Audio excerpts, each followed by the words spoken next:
So I got to try out the Monster Hunter Wilds beta phase 2. I also did try out phase 1, but I won't be using that footage. It's mostly worthless. I didn't take it seriously. I didn't even set up a hunter. I just picked one of the presets, used my usual light bowgun build, and just tried to see if the thing would run. It barely could. It looked awful. There was so much artifacting around the whole game, so I decided to just not use that. This time round, I think lots of people gave feedback, I myself included, around the performance issues that this game had, because it had quite a lot. And this time round, I decided to take it a bit more seriously. I actually took the time to set up a hunter. I mean, it's just a generic female. There isn't much difference between this one and the original. But I put a bit of effort into that.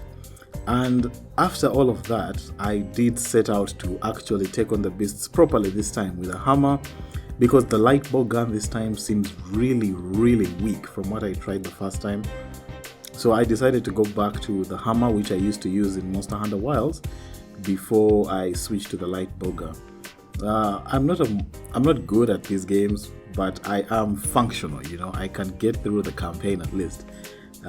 Before you get to like those higher level, the big monsters that are really chaotic. What I can say so far is the game seems fun. It's functional, I can say. The music is good, it looks fine, but there's a lot of weird stuff going on. Right from the benchmark, they provided a benchmark tool. They seem to heavily insinuate that you should use frame gen in order to get good frame rates with this game. And I did get a decent result with FrameGen in the benchmark tool, and even within the actual game itself, if I activate FrameGen, I can play without upscaling using FSR3 at what is basically ultra settings. Most of my settings are at maximum. At least my card has enough VRAM to take on most of those settings. But at the very least, it looks like there is something definitely wrong here. The biggest one is this issue where frames sort of clip into each other as you're moving around. FrameGen simulates like the next frame and I think the previous frame. The problem with the way it's implemented in this game is that as you turn the camera, you can see the frames. So you're kind of leaving ghost trails behind you, and it looks terrible. It's because it kind of looks like you're jittering, if you stand in place and move your camera around, or if you're moving at high speed, you're leaving a lot of jittering. Now, the thing is, the slower you are, the worse this effect is. If you are, for example, in the middle of a hunt and you're just going full speed and you're engaged within the actual hunt itself, focusing on the monster, it's possible you won't think about this, mostly because, the game is responsive enough, the frames are high enough, and there is visual clarity. I don't know what it is with this art style, but whether or not the game looks beautiful seems to be entirely dependent on you getting lucky.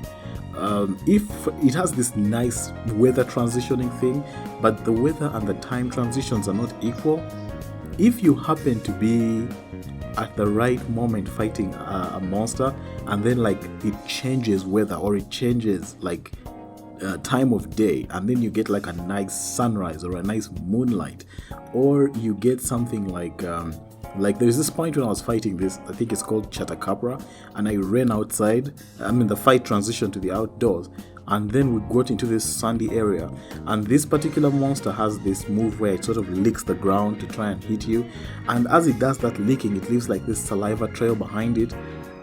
This looked really good. Like when my character would roll in the sand, they would get like sand stuck on them. This looked nice. At this point, I could see what they were going for with this focus on graphics this time. But I think the trade-off is a bit too high. It's weird, it's Monster Hunter. I don't think it's ever really been like a graphical powerhouse, but they seem to have decided that this time it's going to be a graphical powerhouse. And I think the cost is just too high.